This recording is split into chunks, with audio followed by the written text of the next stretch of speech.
Esa es nuestra oración, mis amados hermanos. Estamos agradecidos con Dios por el privilegio que nos da de estar aquí, mis amados hermanos, el día del Señor. Damos las gracias al Señor por quienes están aquí.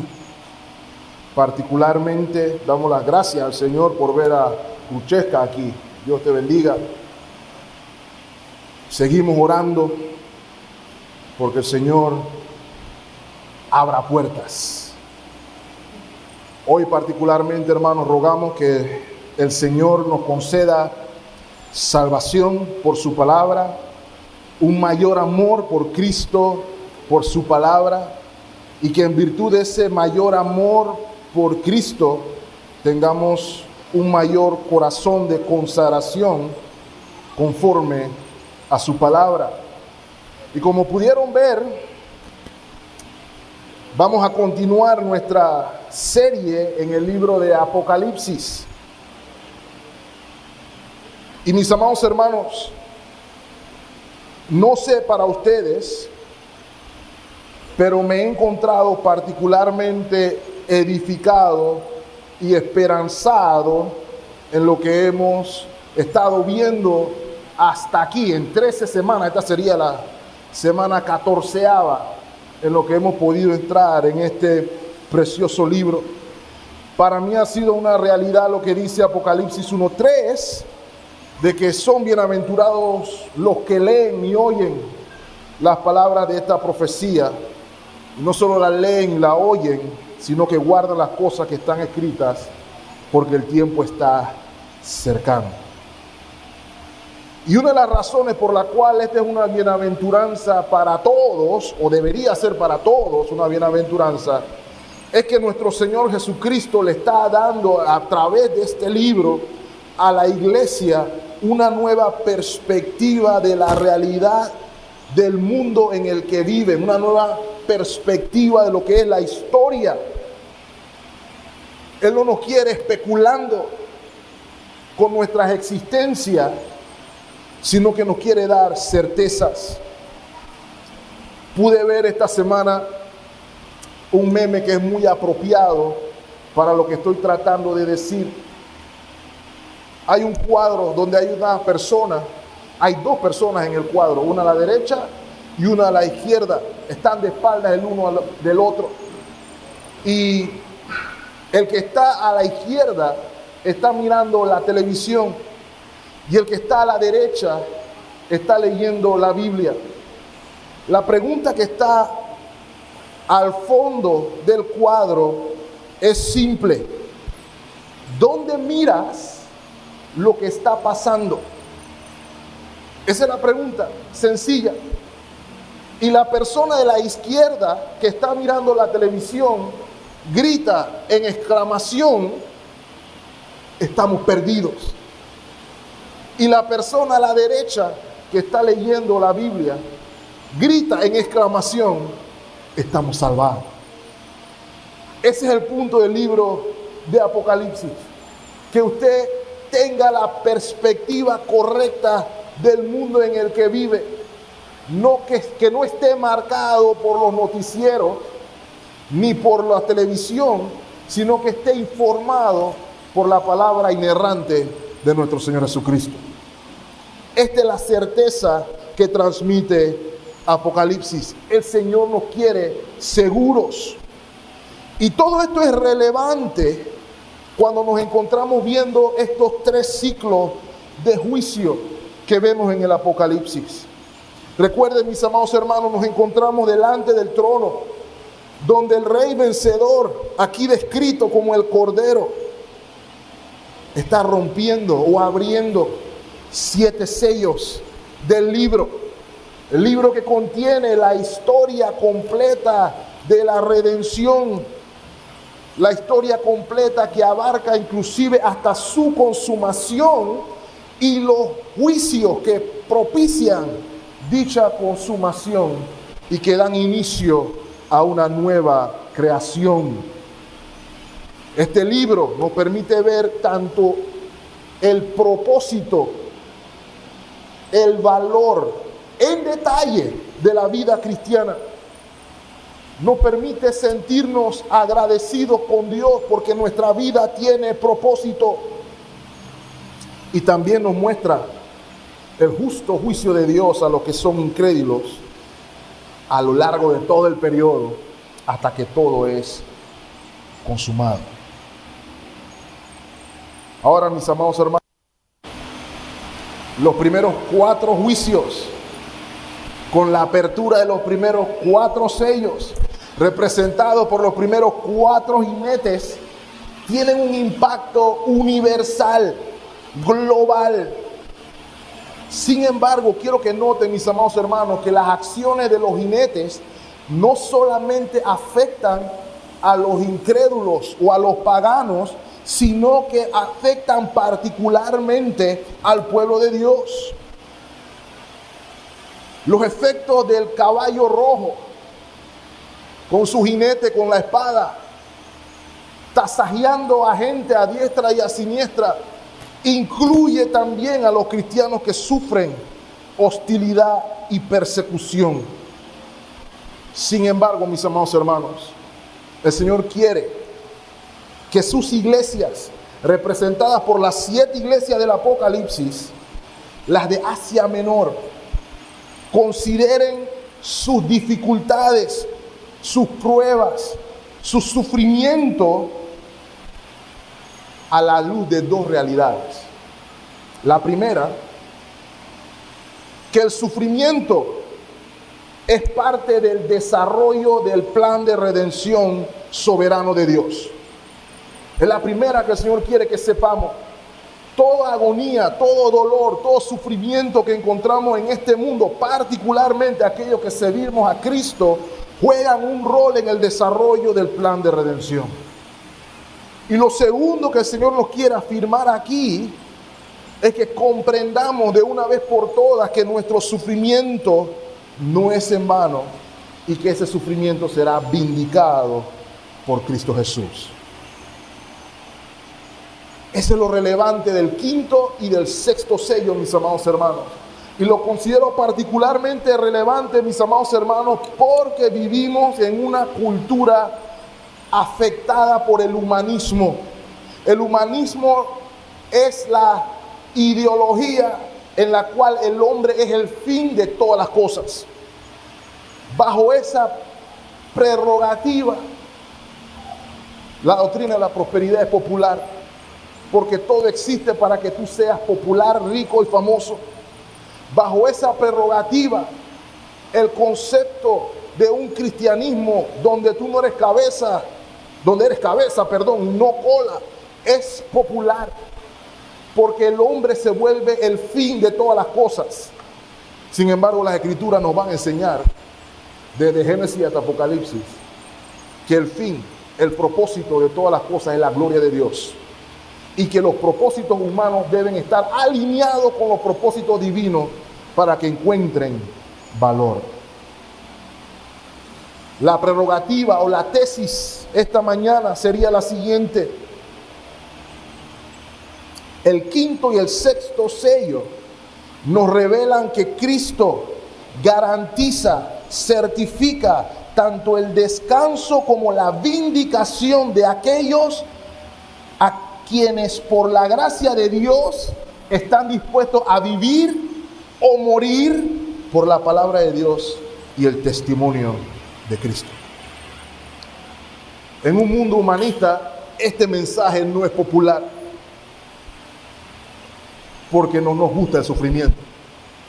Y hacemos bien en que no nos guste, hermano. Aquí no se nos está pidiendo ser masoquistas, se nos está pidiendo tener una mejor perspectiva del mundo. Ahora, hermano, cuando hablo de vindicación, me refiero a un acto por el cual se le hace justicia a alguien que fue injustamente tratado. Y aquí, bíblicamente hablando, es literalmente un acto de venganza divina. Por eso titulamos el mensaje de esta mañana: el 5º y el 6º sello, vindicación inminente. ¿Y cómo lo vamos a ver? ¿Cómo vamos a plantear la idea o la premisa que acabo de plantear, mis amados hermanos? Lo vamos a ver por medio de 3 ideas principales para entonces aplicar. La primera es el objeto de la vindicación. ¿Quiénes son los vindicados? ¿Quiénes son los vengados? El clamor por la vindicación, en segunda instancia, vamos a observar. En tercera instancia, vamos a ver la respuesta al clamor por parte del Señor Jesucristo. Y finalmente, quisiera concluir con aplicaciones directas a nuestro día a día. Sería la idea, con la ayuda del Señor, rogándole que mis labios falibles no sean impedimento para su palabra infalible. Veamos el objeto de la vindicación en primera instancia, mis amados hermanos. Si se dieron cuenta, la apertura del 5º sello es diferente a los 4 sellos anteriores.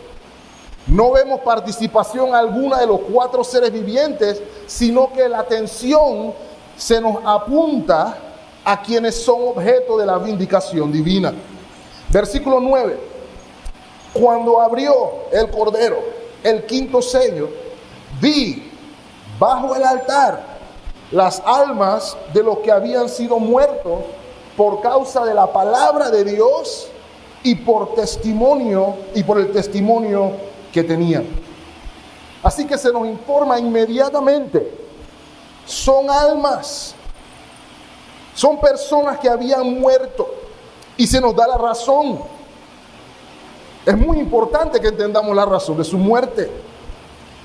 2 cosas: la palabra de Dios y el testimonio que tenía. En pocas palabras, o en una sola palabra, eran mártires.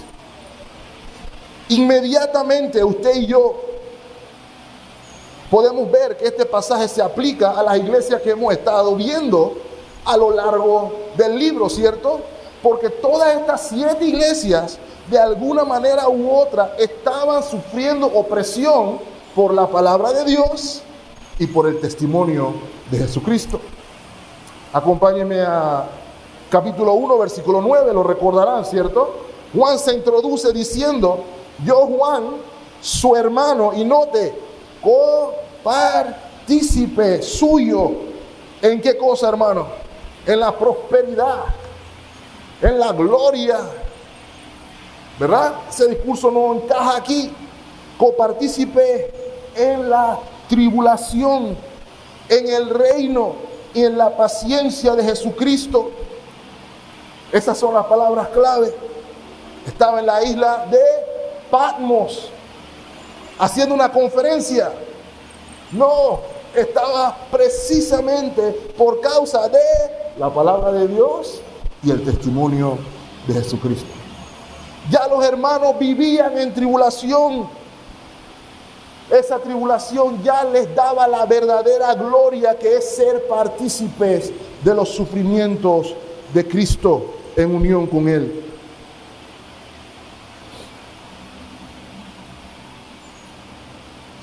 Tribulación, mis amados hermanos, que en muchos casos, en la mayoría de ellos particularmente, incluían la muerte. Incluían la muerte. Esas son las almas, mis amados hermanos, que Juan vio. Ahora, hermanos, yo quiero hacer un paréntesis aquí, porque este es un pasaje que es un excelente recordatorio de la esperanza de todos los que somos creyentes en Cristo Jesús con respecto a nuestra muerte. ¿Qué pasa cuando el creyente muere? ¿Qué pasa cuando el creyente, ya sea que por la gracia de Dios viva o muera sirviendo a Cristo? ¿Qué pasa con él? Este pasaje nos lo recuerda. Quisiera citarles brevemente lo que relata nuestra confesión de fe, capítulo 30 o 31, si no me falla la memoria. Lo que sí sé es que el párrafo 1. Los cuerpos de los hombres vuelven al polvo después de la muerte y ven corrupción, o se deterioran, se corrompen, se los comen los gusanos. Pero sus almas, que ni mueren ni duermen, teniendo una subsistencia inmortal, vuelven inmediatamente a Dios que la dio. Las almas de los justos, siendo perfectamente perfeccionadas en santidad, son recibidas en el paraíso donde están con Cristo y contemplan la faz de Dios en luz y gloria, esperando la plena redención de sus cuerpos. Las almas de los malvados son arrojadas al infierno, donde permanecen atormentadas y envueltas en densas tinieblas reservadas para el juicio del gran día. En nuestro caso, versículo 17. Fuera de estos dos lugares para las almas, separadas de sus cuerpos, las escrituras no admiten ningún otro. No hay purgatorio, no hay limbo. Todas estas cosas son mentiras del diablo. Lo que haces aquí determina tu eternidad. ¿Estás en Cristo o no? Segunda de Corintios 5:8 nos recuerda: pero más confiamos, dice el apóstol Pablo, y más quisiéramos estar ausentes del cuerpo y presentes al Señor. Estas son las almas que ve Juan, y son un tema recurrente en el libro de Apocalipsis. Lo vimos ya en el capítulo 1. Note, por ejemplo, Apocalipsis 20, versículo 4. Y vi tronos, y se sentaron sobre ellos los que recibieron facultad de juzgar. Y vi las almas de los aclamados por causa del testimonio de Jesús. ¿Lo que usted ve ahí? Vi las almas de los decapitados por causa del testimonio de Jesús y por la palabra de Dios. La misma premisa. Los que no habían hecho ¿qué cosa, hermanos? Adorado a la bestia ni a su imagen, y que no recibieron la marca en su frente ni en sus manos, y vivieron y reinaron con Cristo 1000 años. Y por cierto, hermanos, ya ven por qué no podemos ver la marca de la bestia como algo externo, como algo que alguien nos va a poner, sino como una realidad espiritual. Es precisamente por pasajes como este. Quiero que, si no lo han entendido hasta ahora, mis amados hermanos, estas almas representan a aquellas personas que sufren por la palabra de Dios y el testimonio de Cristo. ¿Y qué tienen en común? Tienen en común la misma convicción que tenía el apóstol Pablo, por ejemplo, en Filipenses 3, de considerar todas aquellas cosas por las que vivían basura al lado de el conocimiento de Cristo y el amor de Dios. Aquellos que, al igual que Pablo, pudieron decir: para mí el vivir es Cristo y el morir es ganancia. A eso se refiere el apóstol Juan. Ellos son el objeto de la vindicación. Nunca se nos olvide eso, hermanos. Aquellos que tienen a Cristo como la meta y el propósito de su existencia. Esos son el objeto de la vindicación. Y note su ubicación, hermano, porque la ubicación es lo que nos va a hacer verlo aún con mayor claridad. En la visión que hemos visto hasta ahora, solamente hemos visto el trono. Pero recordarán en nuestra serie de Apocalipsis, no, estamos en la serie de Apocalipsis, en la serie de Éxodo, por allá atrás, vimos el tabernáculo. Y recordarán, hermanos, que cuando vimos el tabernáculo no era diseño original para la tierra, sino que era una réplica del templo celestial. Hebreos no lo recordó. Lo que vemos en el cielo fue replicado en el tabernáculo aquí en la tierra. Y esto es importante porque se nos dice aquí que las almas de los creyentes estaban bajo el altar. Ya saben ustedes que en el tabernáculo había 2 altares. Sin embargo, ¿a qué se nos llama la atención? Vayamos a Éxodo 29:12. Se derramaba sangre sobre el altar, y la sangre derramada Se tenía que poner con el dedo sobre los cuernos del altar y el resto de la sangre se vertía ¿a dónde, hermanos? Al pie del altar. ¿Ok? El punto aquí es que usted y yo observemos que así como la sangre terminaba al pie del altar, las almas aquí están derramadas en sacrificio al pie del altar, aguardando la esperanza de la resurrección. Y recordándonos, hermanos, inmediatamente que la vida del creyente es una vida sacrificial. Es una vida donde se entiende que es mejor dar que recibir. Y por eso, nuevamente, hermanos, vemos que hay un choque con la cultura humanista en la que vivimos hoy, donde todo tiene que ser para mí. Primero yo, segundo yo, tercero yo, cuarto yo y quinto los que están de acuerdo conmigo. Pero siempre el enfoque soy yo. Así se acercaron los discípulos al Señor, ¿cierto? Señor, ¿quién se va a sentar a la derecha y a la izquierda? ¿Quién va a ser primero? ¿A quién van a servir? Me tienen que dar pleitesía a mí porque yo soy el fin de todas las cosas. Y el Señor le recuerda a sus discípulos que en el reino es al revés. El mayor es el que sirve. El mayor es el que se entrega. Ese es el punto a observar aquí. Vidas que fueron sacrificadas al punto de la muerte por la palabra de Dios y el testimonio de nuestro Señor Jesucristo. También se nos recuerda inmediatamente, mis amados hermanos, lo que mencionábamos la semana pasada, que nuestro sufrimiento es un instrumento en las manos de Dios, es un instrumento santificador. Y por eso se nos recuerda una y otra vez, y lo voy a volver a repetir las veces que sea necesario, las palabras del Señor a cada iglesia y por ende a cada uno de nosotros es el que venciere. El que venciere. ¿Y qué significa el que venciere, mis amados hermanos? Al que persevera en la palabra de Dios y el testimonio de Jesucristo, cueste lo que cueste. Ese es el vencedor. Ese es el enfoque.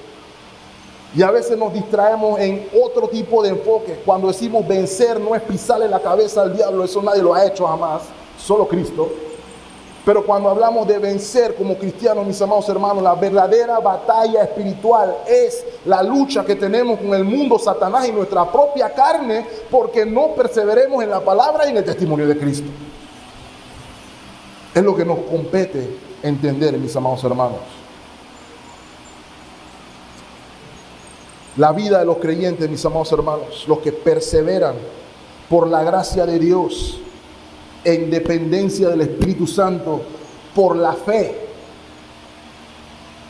son ofrendas agradables delante de Dios. Es lo que se nos está diciendo aquí. Escuchen lo que decía el reformador Ulrico Zwinglio. Lo que concierne a la verdad no puede abandonarse, aún a costa del sacrificio de nuestras vidas, porque no vivimos para esta era ni para los príncipes, sino para el Señor. Admitir en consideración a los príncipes algo que disminuya o vicie la verdad es tonto, por no decir impío. Mantenerse aferrado al propósito del Señor es vencer a todos los adversarios. Ulrico Zwinglio tenía la boca llena de razón. Estos son el objeto de la vindicación del Cordero. Ahora, mis amados hermanos, no solamente vemos al objeto de la vindicación, que son los mártires, sino que oímos sus palabras, oímos su clamor. Y vayamos ahora a ver cuál es ese clamor. El clamor lo vemos a partir del versículo 10. Y clamaban a gran voz diciendo: ¿hasta cuándo, Señor? ¿Hasta cuándo, Señor santo verdadero, no juzgas y vengas nuestra sangre en los que moran en la tierra? Ahora, hermanos, no se confundan. Esa es una petición apasionada, es una petición intensa, es una petición enfática por vindicación, porque el Señor pruebe que ellos son inocentes de lo que se les acusan. Y se les acusó de varias cosas. Se les acusó de incestuoso, porque se abrazaban y se besaban entre hermanos. Se les acusó de idólatra. Se les acusó de ateo, porque no tenían ninguna imagen pegada en los templos. Se les acusó de caníbales, porque se comían el cuerpo y la sangre de alguien. Se les acusó de hacer un incendio. Se les acusó de todo lo que no se tiene control. Se les acusó de la ira de los dioses. Así como hoy se nos acusa de intolerantes, se nos acusa de homofóbicos, se nos acusa de barbáricos, se nos acusa de todas estas cosas, y las almas de los mártires claman a una diciendo: ¿hasta cuándo? Ahora, mis amados hermanos, lo primero que quiero que se entienda, porque a veces se confunde, esta no es una venganza pecaminosa. Es lo primero que quiero que entendamos, porque automáticamente nuestra gente piensa, como ya le dije a la iglesia en una ocasión, en el episodio del Chavo del Ocho, cuando don Ramón le enseña al chavo que la venganza nunca es mala. No, nunca es buena, perdón. Mata el alma y le envenena. Y don Ramón tenía razón, mis amados hermanos. La Biblia condena la venganza personal. Así que, ¿por qué están pidiendo los mártires venganza? Se están vengando de todo el mundo. Bueno, hay un problema con eso. El primer problema es que, por obvias razones, no puede ser pecaminosa, porque ¿dónde están las almas, hermanos? En el infierno. Están en el cielo, están en presencia del Cordero, y en presencia del Cordero pecado no existe. Así que no es una petición pecaminosa. Lo segundo es que el Señor va a responder, como vamos a ver en la apertura del sexto sello. Así que no es una petición pecaminosa.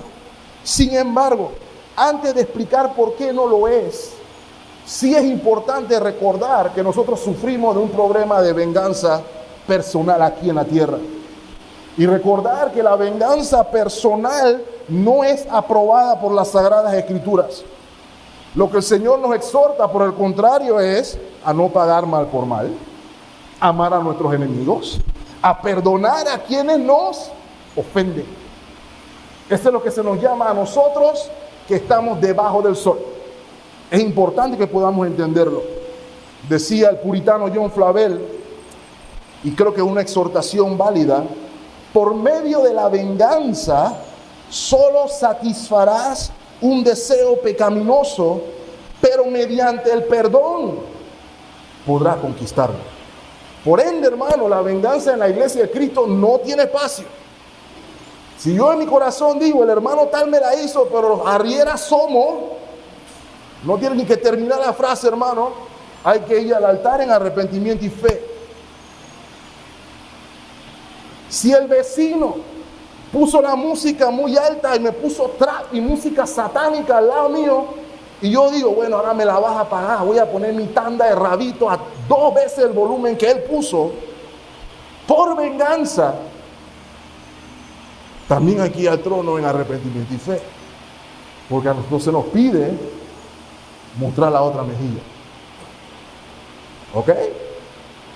Pero entonces, pastor, si usted está diciendo eso, ¿por qué los santos que están en el cielo sí pueden pedir porque el Señor obre en venganza? Bueno, la razón es sencilla. Porque ellos están pidiendo por la venganza divina. Esa frase divina que estoy poniendo ahí es la que distingue entre la venganza vulgar y pecaminosa de los hombres y lo que Dios hace en justicia. La venganza de Dios, mis amados hermanos, es la ejecución perfecta e infalible de su santa y perfecta justicia. Como vimos esta mañana, es prerrogativa de Dios el bien supremo, retribuir el bien y el mal. Él es el juez de toda la tierra. Él no es el juez de estas 4 paredes. de Jehová es la tierra y su plenitud, el mundo y los que en él habitan. Y es su prerrogativa retribuir el mal, la afrenta, el desprecio del nombre que es sobre todo nombre y el desprecio al pueblo que profesa el nombre que es sobre todo nombre. Esa es prerrogativa divina. Y eso es lo que le espera a todos aquellos que insisten en esta actitud. Romanos capítulo 12, versículo 19 dice: no os venguéis vosotros mismos, amados míos, sino que den lugar a la ira de ¿quién? A la ira de Dios, porque escrito está: mía es la venganza, yo pagaré, dice el Señor. Y lo recordamos en escuela dominical hace un par de semanas, hermano, es el mismo principio. ¿Quién puede vengarse mejor que el Señor? ¿Quién puede pagar mejor que el Señor? Y cuando nosotros decimos yo me vengaré, y arriera somos y todo el revolú nosotros estamos diciendo yo me puedo vengar mejor que Dios. Yo puedo hacer justicia mejor que Dios. Y se nos tendría que secar la lengua si dijéramos algo así. Eso es imposible. ¿Ok? Así que estas almas, como santas y perfeccionadas que son, hacen lo correcto, sino que están pidiendo que la ira de Dios entre en acción. Y ese es el punto aquí, mis amados hermanos, el reconocimiento de las almas, de la soberanía divina, que se fundamenta en quién es Dios. ¿Lo ven ahí? Lo dice: el santo y verdadero. El santo y verdadero. Solamente alguien llena ese requisito, y ese es Dios. Noten el lenguaje, por ejemplo, en Salmo 79, verso del 1 al 4, dice: oh Dios, vinieron las naciones a tu heredad, han profanado tu santo templo, redujeron a Jerusalén, representativo del pueblo de Dios, a escombros. Número 2, dieron los cuerpos de tus siervos por comida a las aves de los cielos, la carne de tus santos a las bestias de la tierra. ¿Se acuerdan, mis amados hermanos? El cuarto jinete la semana pasada representaba también la manera en que las personas morían en la antigüedad, ¿cierto? Hambre, enfermedad. Las bestias salvajes estaban en el menú, ¿cierto?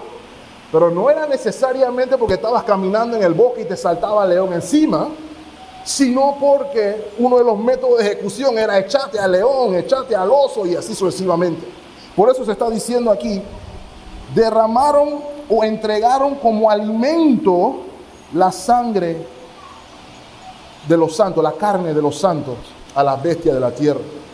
Versículo 3: derramaron su sangre como agua en los alrededores de Jerusalén, y no hubo quien los enterrase. Versículo 4: somos afrentados de nuestros vecinos, escarnecidos, burlados de los que están en nuestros alrededores. Y miren lo que dice el versículo 6. Derrama, ¿qué cosa, hermano? Derrama tu ira sobre las naciones que no te conocen y sobre los reinos que no invocan tu nombre. Versículo 10. Porque dirán las gentes: ¿dónde está tu Dios? Sea notoria en la gente delante de nuestros ojos la venganza de la sangre de tus siervos que fue derramada. Ese es el tono de la oración. Uno más. Salmo 93. Salmo 94, versículo 3. ¿Hasta cuándo? ¿Hasta cuándo los impíos? ¿Hasta cuándo, oh Jehová, se gozarán? ¿Hasta cuándo pronunciarán, hablarán cosas duras y se vanagloriarán todos los que hacen iniquidad? Y mis amados hermanos, este es el punto de los salmos imprecatorios. Hay debate en algunos círculos sobre si se debe orar los salmos imprecatorios o no se deben orar, hermanos. Ya partimos mal si no podemos utilizar la palabra inspirada para lo que está. El problema es que no lo entendemos. El asunto con los santos, los salmos imprecatorios no son una oración de venganza personal. Son una oración de que Dios haga justicia conforme a su voluntad. Que Dios obre en medio de su tiempo y traiga lo que Él prometió. Le voy a decir algo que probablemente usted no lo vea así. ¿Cuántos de ustedes han visto esa parte del Padre Nuestro? Venga a nosotros tu reino, como salmo imprecatorio. Nosotros vemos, bueno, venga a nosotros tu reino. Pero hermano, usted sabe lo que implica, venga a nosotros tu reino. La destrucción de lo que hay aquí. Eso es lo que está sucediendo en Apocalipsis. Es lícito orar. Ven, Cristo. Venga a nosotros tu reino. Que aquellos que se burlan del nombre, que aquellos que hacen afrenta de manera impenitente, note, impenitente, reciban el justo juicio. El justo juicio del juez de toda la tierra. El mío no.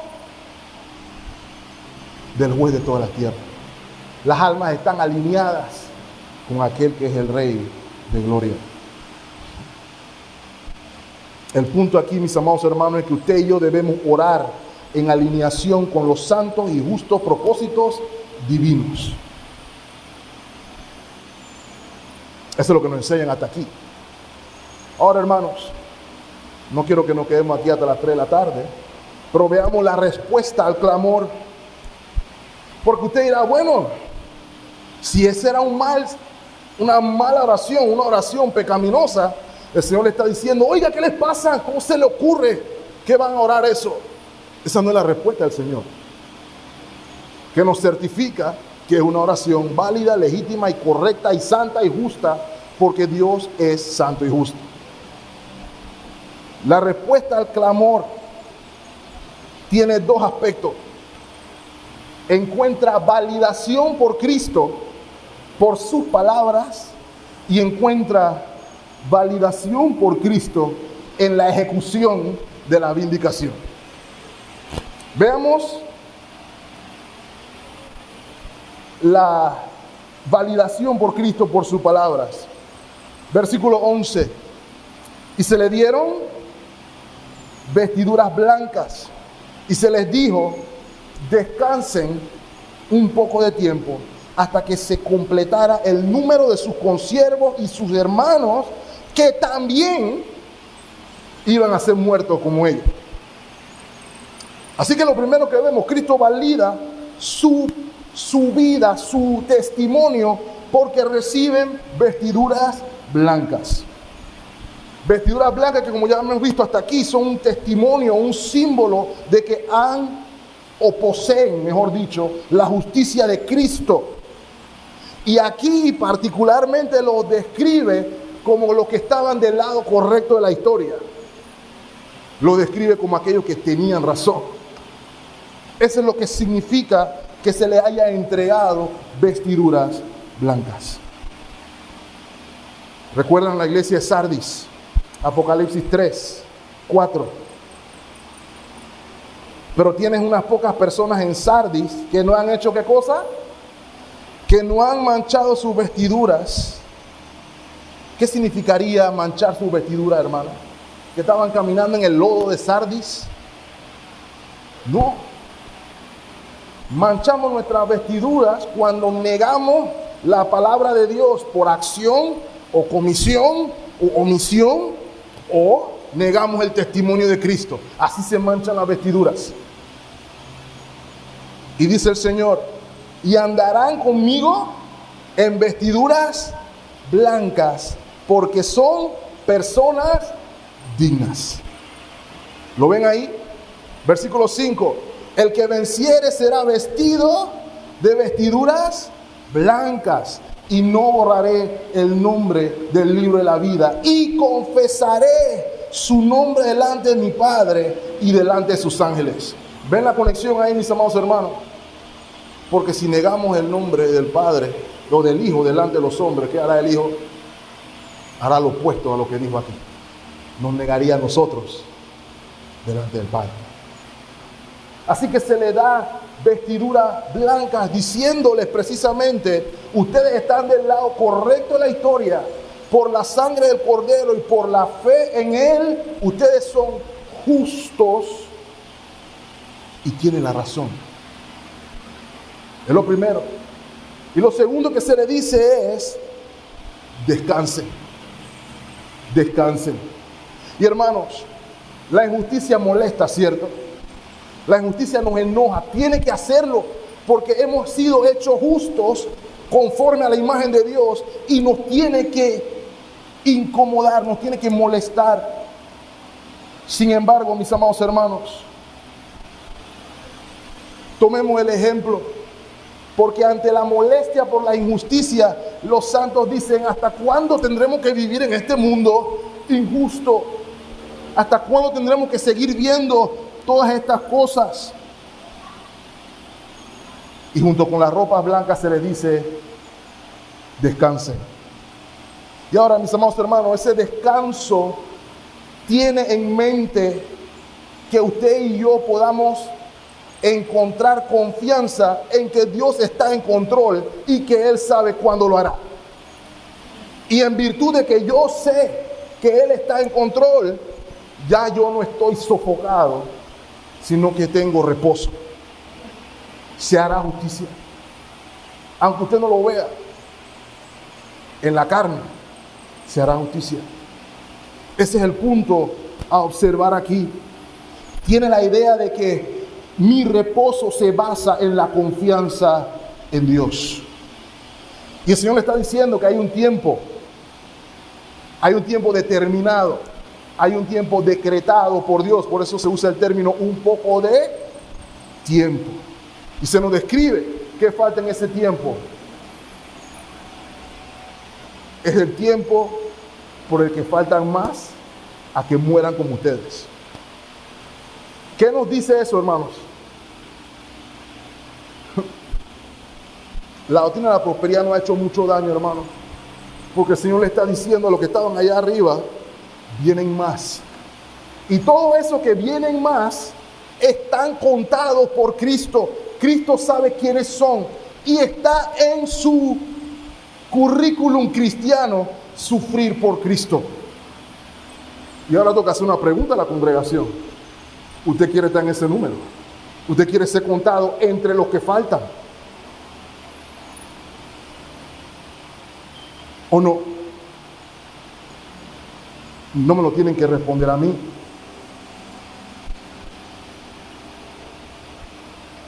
Dios es soberano.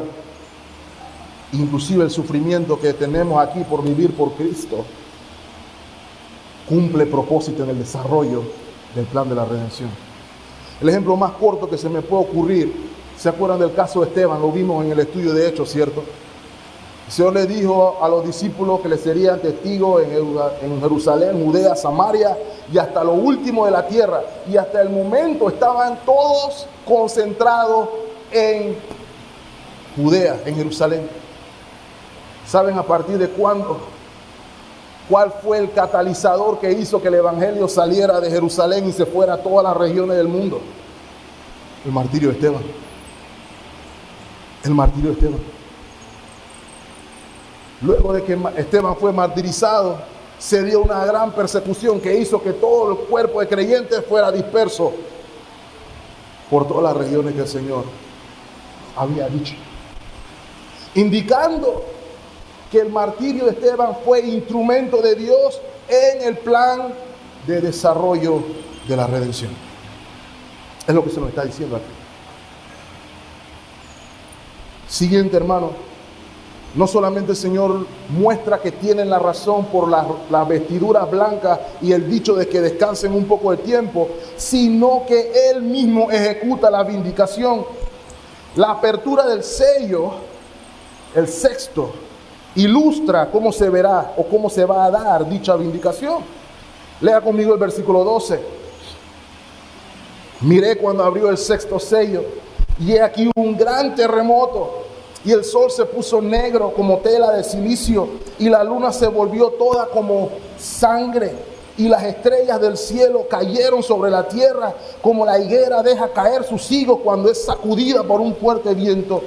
Y el cielo se desvaneció como un pergamino que se enrolla, y todo monte y toda isla se removió de su lugar. Oh, esa descripción está violenta, hermano, ¿cierto? Algunos consideran que es literal. Muchos hermanos consideran que así se verá el fin del mundo. Y puede ser. Sin embargo, mis amados hermanos, consideramos que las implicaciones para nosotros hoy son más bien figurativas. Estos eventos cataclísmicos que vemos aquí apuntan a un lenguaje de juicio. No necesariamente que se va a caer el sol y la luna y las estrellas y todo lo demás, pero sí implican conmoción global. Voy a poner un ejemplo. Isaías 34, versículo del 1 al 6. Acercaos, naciones, juntaos para oír, y vosotros, pueblo, escuchad. Oiga la tierra y cuanto hay en ella, el mundo y todo lo que produce, porque Jehová está airado con Panamá, con todas las naciones, dice allí, e indignado contra todo el ejército de ellas, las destruirá y las entregará al matadero. Y los muertos de ellas serán arrojados, y de sus cadáveres se levantará hedor, y los montes se disolverán por la sangre de ellos. Y note lo que dice el versículo 4, y contrástelo con lo que acabamos de leer. Y todo el ejército de los cielos se disolverá, y se enrollarán los cielos como un libro, y caerá todo su ejército como se cae la hoja de la parra, y como se cae la de la higuera. Porque en los cielos se embriagará mi espada. He aquí que descenderá sobre Edom en juicio, y sobre el pueblo de mi anatema. 6.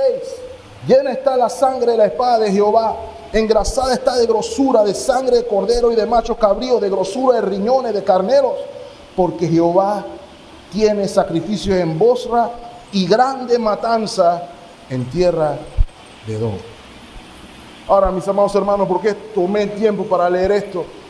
Porque nuestro texto toma del lenguaje del Antiguo Testamento, utilizado por los autores inspirados como Isaías, Jeremías, Daniel, Ezequiel, etcétera, etcétera. Ellos tenían en mente una nación rebelde. El pueblo de Israel es el que está en mente como nación rebelde por lo general. Y lo que estas imágenes cataclísmicas apuntan o encuentran su cumplimiento es en la obra de estas naciones avanzando en juicio contra el pueblo de Dios. Cuando avanzaron los babilónicos, era como el fin del mundo para ellos. De hecho, los judíos pensaron cuando llegaron los babilonios que se había acabado el mundo. Literal. Porque era un evento cataclísmico desde la perspectiva humana. Y mis amados hermanos, mi punto aquí es que los eventos cósmicos que vemos aquí descritos son una metáfora del juicio divino a través de una guerra que Dios hace, no con una nación rebelde, sino con un mundo rebelde. Y esa escena se describe como el inicio del juicio final. Eso es lo que nos dice el versículo 17, ¿cierto? Porque el gran día de su ira ha llegado. Mis amados hermanos, lo que tenemos que entender aquí es que la apertura del sexto sello nos habla de la caída por derrocamiento de todos los sistemas, poderes, gobiernos, movimientos, ideologías del mundo. Todos esos son trastornados por la obra del Cordero de Dios, ejerciendo vindicación por su pueblo y por la gloria del nombre que es sobre todo nombre. Y la pregunta para todos es: ¿de qué lado de esa historia estamos nosotros? Porque de un lado la va a disfrutar y del otro lado no. No se lo puedo plantear de otra manera, porque todos estos eventos están asociados con el retorno de nuestro Señor Jesucristo. Marcos 13, versículo 24. Pero en aquellos días, después de aquella tribulación, vean el lenguaje, el sol se oscurecerá y la luna no dará su resplandor y las estrellas caerán del cielo y las potencias que están en los cielos serán conmovidas. Entonces, versículo 26, verán al Hijo del Hombre que vendrá en las nubes con gran poder y gloria. Es lo que se nos está diciendo aquí. Los eventos del sexto sello son el preámbulo al séptimo, que es la venida del Cordero. Y la pregunta que queda en el ambiente es: ¿qué sucederá con los moradores de la tierra, los incrédulos, ante el juicio final? Y eso es lo que vamos a ver a partir del versículo 15. 7 grupos de personas, tomen atención ahí, 7 grupos de personas. Los reyes de la tierra, versículo 15, y los grandes, los ricos, los capitanes, los poderosos. Algunos quisieran que hubiera terminado ahí, pero no termina ahí, ¿cierto? Y todo siervo o esclavo y todo libre se escondieron en las cuevas entre las peñas de los montes y decían a los montes y a las peñas: caed sobre nosotros y escondednos del rostro de aquel que está sentado en el trono y de la ira del Cordero. 7 grupos de personas. Los primeros 4 son claramente identificables. La gente que está en posiciones de poder y liderazgo, que probablemente sean los principales causantes de la opresión del pueblo de Dios, ¿cierto? Los reyes en los momentos, los emperadores, los príncipes, los presidentes que andan metiendo presos cristianos, todo ese tipo de personas están en la lista de primero. Pero no termina ahí, porque este grupo representa a toda la humanidad, rico y pobre, blanco o negro, gordo o flaco, hombre o mujer. Porque ¿saben qué pasa, hermano? Para Dios nada más hay 2 grupos de personas. 2 grupos. Los que están sellados por el Cordero y los que no. Así que cuando aquí estamos peleando y que los ricos son el problema del mundo, Jesús está diciendo que no. Los pobres son el problema del mundo. Tampoco. Todos son el problema del mundo. No hay buenos aquí. Todos están expuestos a la ira del Cordero. Y por eso se hace la pregunta en el versículo 17: ¿y quién podrá sostenerse en pie? Hay una buena y una mala noticia. La mala noticia es que estas personas van a desear la muerte. Escuchen eso, hermano, es preferible morir para ellos antes que enfrentar la ira del Cordero. Y lo curioso es que se sabe, porque no es que se están arrepintiendo, ellos están diciéndole a la montaña: montañas, escóndanme de la ira del Cordero. No están corriendo a arrepentirse tampoco. Escóndanme de la ira del Cordero o cáiganme encima, porque nadie se va a poder sostener contra la ira del Cordero. Y el punto es que Cristo quiere que su iglesia sepa que su pueblo será vindicado. Y note que no hay lugar a donde el culpable puede escapar de la ira de Dios. Nadie se podrá sostener. Sin embargo, hay un paréntesis después del sexto sello. No caemos directo al séptimo.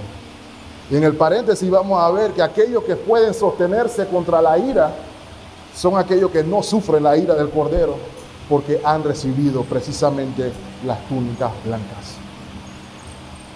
Aquellos que por la fe han reconocido su pecado y han aceptado o han reconocido el gobierno soberano de Cristo sobre todas las cosas. Y sepan, hermano, aquí no va a haber eso de que asilo político y que voy a meterme en una embajada o voy a hacer algún movimiento para salvarme de la ira. Porque el juez de toda la tierra tiene jurisdicción precisamente sobre toda la tierra. Es lo que se nos está diciendo aquí. Terrible cosa es caer en la mano del Dios viviente. Y por eso los creyentes gastamos nuestro tiempo pidiéndole al mundo que se reconcilie con Dios, porque su nombre será vindicado, su nombre será honrado, sea como sea. Es lo que se nos está diciendo aquí. Y mis amados hermanos, quiero tomar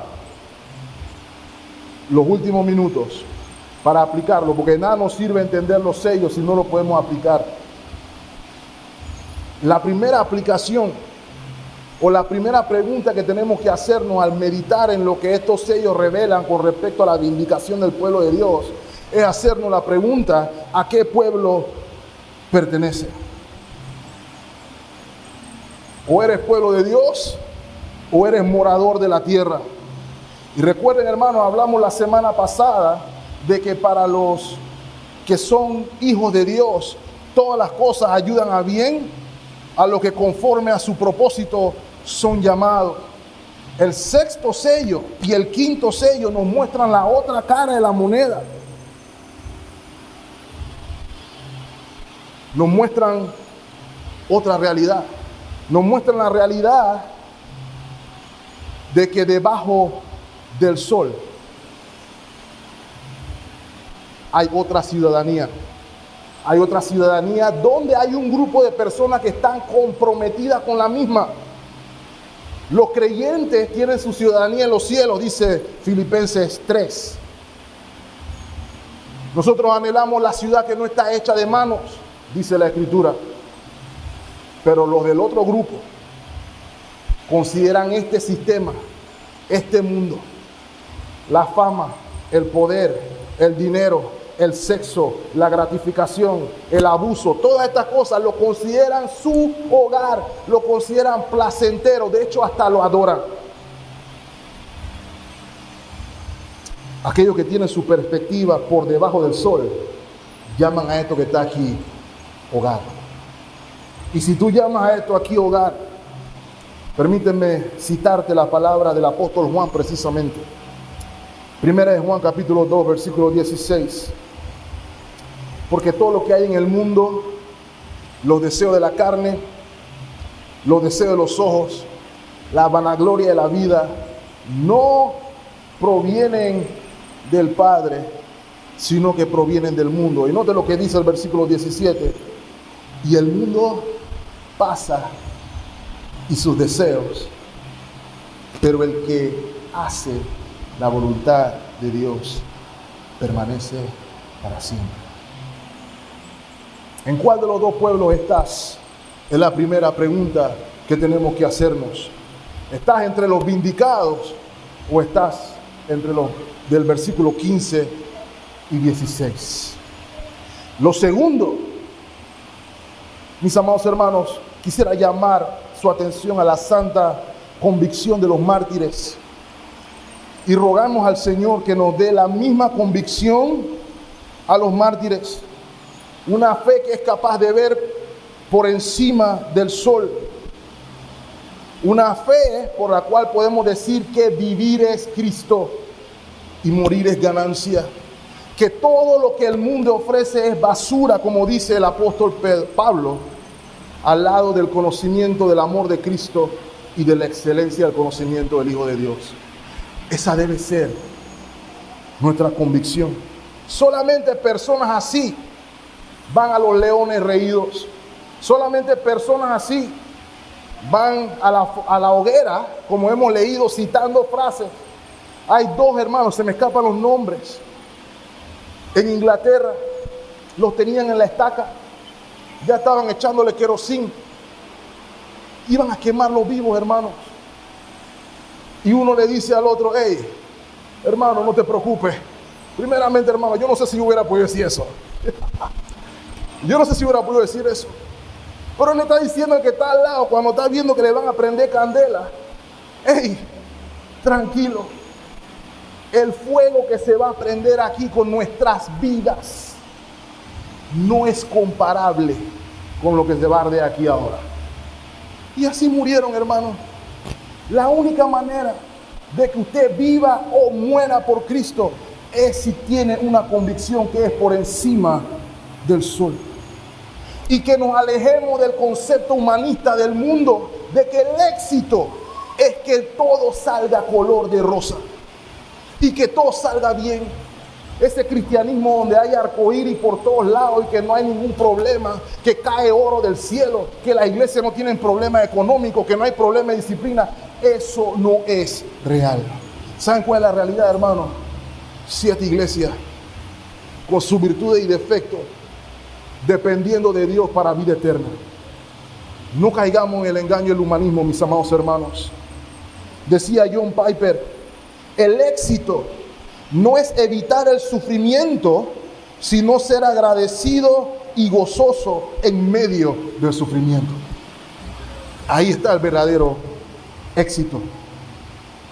Y exhorto a la iglesia, mis amados hermanos, en que aprendamos del ejemplo de los mártires, que oremos por los mártires del siglo XXI y que ayudemos igualmente en la medida que sea posible.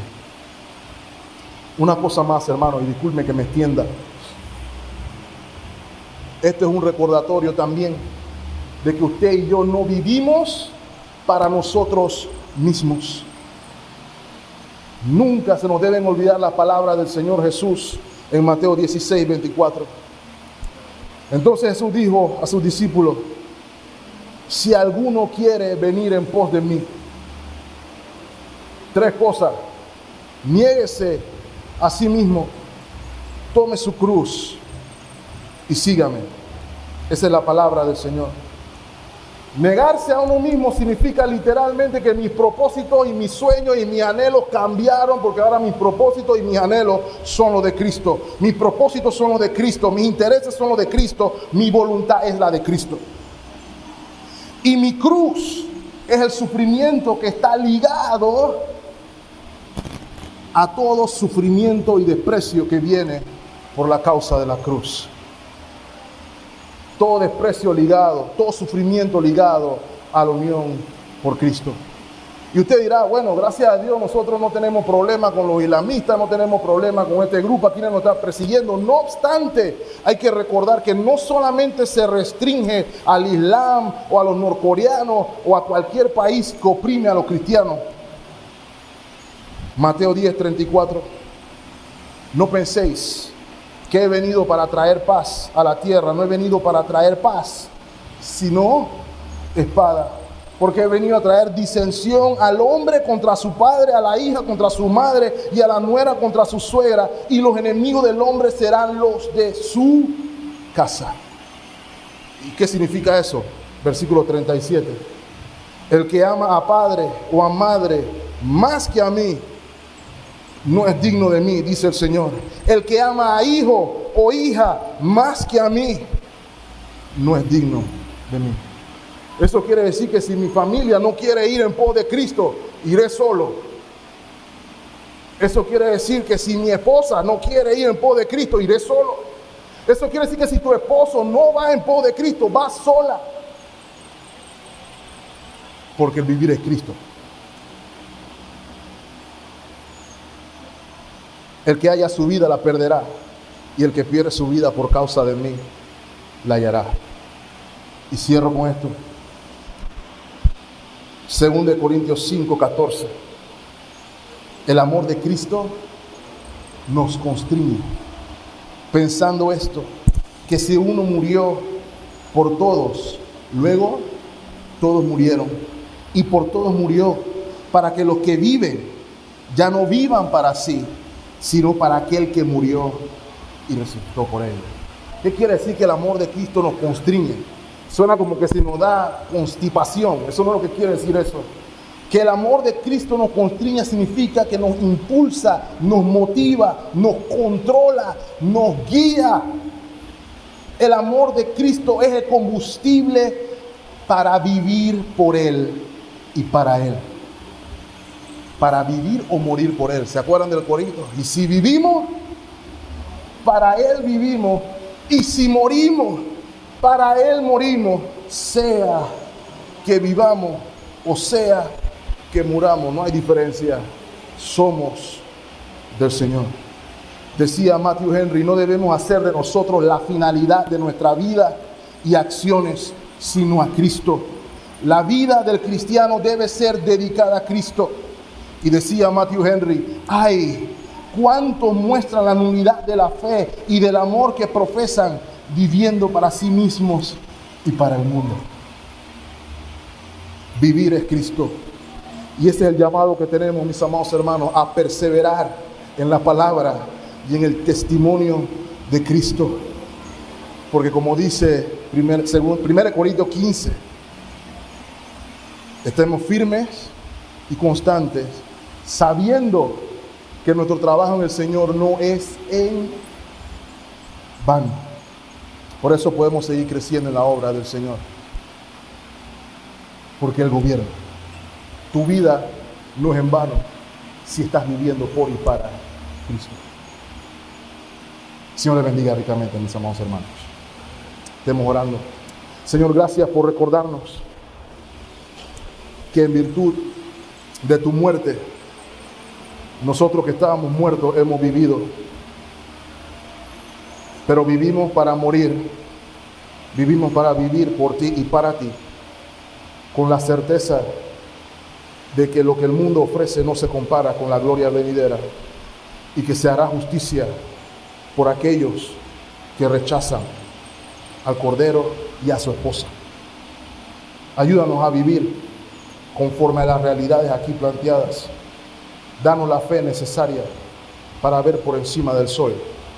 Danos la convicción necesaria para ver las cosas con el valor que realmente tienen. Para tu gloria, que sea nuestro propósito supremo y eterno, vivir por Cristo y para Cristo, cueste lo que cueste. Es en Cristo Jesús que rogamos estas cosas. Amén.